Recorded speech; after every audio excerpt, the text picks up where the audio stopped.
Now, we heard today from the Australian Nursing and Midwifery Federation, who continue to strongly encourage aged care nurses and carers to receive the vaccine, the COVID-19 vaccine, but they are concerned that mandating vaccinations for the aged care workforce could be a political decision, not a health decision. Now, I don't know about you. I've always said I am uncomfortable with the idea of mandated vaccination, but I do want to dig down a little deeper here. So on the line to chat to me is the Federal Secretary of the Australian Nursing and Midwifery Federation. It's Annie Butler. G'day, Annie. G'day. Thanks very much, Luke. It's a pleasure. Thank you so much for being available for us. One of the things that I've just mentioned there is that you fear this might be a political decision, not a health decision. I'm assuming you are saying, without putting words into your mouth, that because this has become somewhat of a hot potato, politicians have got involved, and that's why the mandation is there. Yeah, so we're concerned on a couple of levels. One is that because there have been significant difficulties with the vaccination rollout, most particularly in aged care and disability care, that it is potentially a bit of a political football that's being passed over so that it looks like it's workers who are to blame for not getting vaccinated rather than the failures of the rollout itself. The other issue where we have concerns is that we're yet to see the health advice from the AHPPC. That's the principal committee that provides that expert public health advice to the National Cabinet, to the Prime Minister and to the Premiers around the states and territories. And we haven't seen that advice. And the way that the Chief Medical Officer, Paul Kelly, spoke, it didn't seem clear that there was really sound health evidence to underpin a decision to make it mandatory. We also even think that the chief health officers haven't made it clear around the states and territories that they're prepared to issue public health orders just at this point, and that's what would be required to make it mandatory. All right, so if we wind back that a little, are you of the view, are you convinced, is the Federation convinced that your members, in other words, those working in aged care in this instance, should be vaccinated? We would say that we are strong supporters of vaccination and immunisation, and we would always strongly encourage our members to get vaccinated at all levels. Across the entire system, we're very used to dealing with vaccinations. I guess some of the key issues is we're all not used to dealing with COVID-19 vaccines just yet because we've had so little time. One of the issues that we have is that it's not so the vaccinations that we already deal with, they aren't actually mandated. They're more a condition of your workplace in certain settings. Our problem with trying to mandate COVID-19 vaccines in aged care is that there hasn't been ready access to vaccines, and there's been very poor communication and education around not just how to access them, but the benefits of vaccine, which is, we have aged care nurses. We also have a lot of care workers who don't have the same knowledge and education and training that nurses do. So sometimes the information isn't as easily sort of digestible and understood for them. Also, to be fair to our workers, they've been told so many different pieces of information. It keeps changing. They're just completely confused. But isn't it true to say that those most at risk of COVID-19 are those elderly, particularly those elderly with comorbidities? It wouldn't take much, I'm not being silly here, but it wouldn't take much, would it, to be convinced that the best thing you could do was to be keeping COVID-19 away from the workplace? Isn't it just a given? We absolutely agree, and we're absolutely aged care residents, and it is really encouraging to see that there has been a high vaccination rate of aged care residents because they are definitely the most vulnerable in our entire community. We really, really want to try and support the vaccination rollout and get aged care workers vaccinated.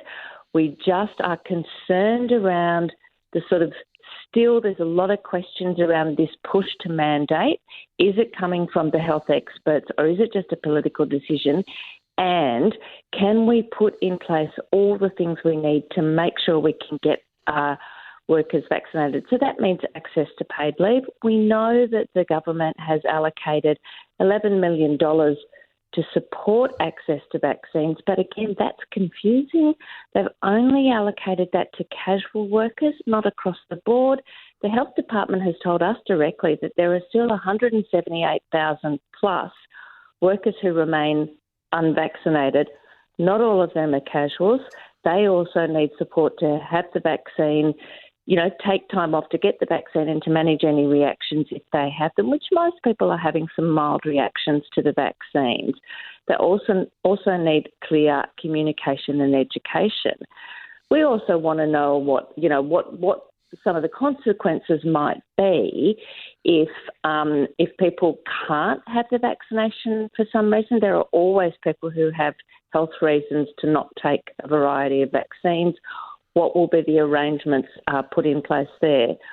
We also know that some aged care providers are concerned because there's a little confusion around exactly what that timeline means and how are they going to guarantee that they will be given adequate supply and access to vaccinations for their workforce. So we've just got a number of questions that we'd like the Prime Minister to answer, and we wrote to him today to put those questions to him. Paid leave's an interesting one. So would it be your view that anyone who has to get vaccinated receives paid leave from their employer? Yeah, so what we've seen our public health systems do is provide what they're calling special leave. And so that can be 2 days leave to get the vaccine. 2 days? Hang on, 2 days? 2 days, yep. 2 days? I can understand them giving you an hour off to go and get the jab, but 2 days, for goodness sake. Isn't that an overreach, Annie? It doesn't mean that everybody, it's generous, Wow. and it doesn't mean that everybody needs that. But it means that to get the time to take it, most people won't be taking that leave, but that it's available to them if they get a reaction. And I can tell you, I had my AstraZeneca jab and I did go to work, but I probably shouldn't have because it did make me a bit ill just for the first day. Isn't that just sick leave, though? Wouldn't you just take sick leave? Well, there's a range of arrangements across the country, people who have access to sick leave. And our members working in the public health system have pretty reasonable entitlements. That's not uniform across the aged care system, and it's certainly not available to casual employees. So, but the 2 day special leave that happens in the Victorian public health system. Right. So. Okay. Yeah, so there's a whole range of different arrangements, and you will see that it does help encourage vaccination rates because people feel supported, and even if they don't need to access that leave, they know it's there just to support them. Plus, access to the actual vaccine has been made readily available. All right, so, let me throw this one at you. I'm certainly not being a smart aleck. I just know my listeners will be shouting this at me. If you work in aged care, you are working with significantly vulnerable people. If you care about the job and those you work with, wouldn't you just go and get the jab? I think a lot of people have been motivated to do that. I don't think it's as straightforward as that. I think there's a number of people who work in the aged care workforce who come from a whole range of different backgrounds, can be suspicious of those sorts of directions when they don't perhaps fully understand what's going on. That's why we'd like a much better education and information campaign. The government, actually the Department of Health, keeps putting out reams of information, but it's not in language that is readily accessible to our whole range of different communities. What we think the best thing is, like nurses and care workers, they like to do these things in teams. So they like to do, their work happens in teams. So if we got a group together, you encourage people to start having the vaccine, you get one rolling. And that's why if we had the in-reach teams going into the nursing homes working better, then we could have achieved a lot more of this, because you get a whole group going together.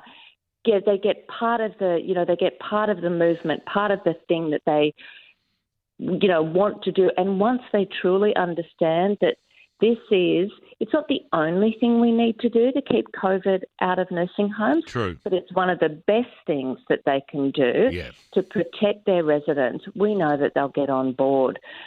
One of the issues, though, has been in the last few months, they were promised to be in the first group.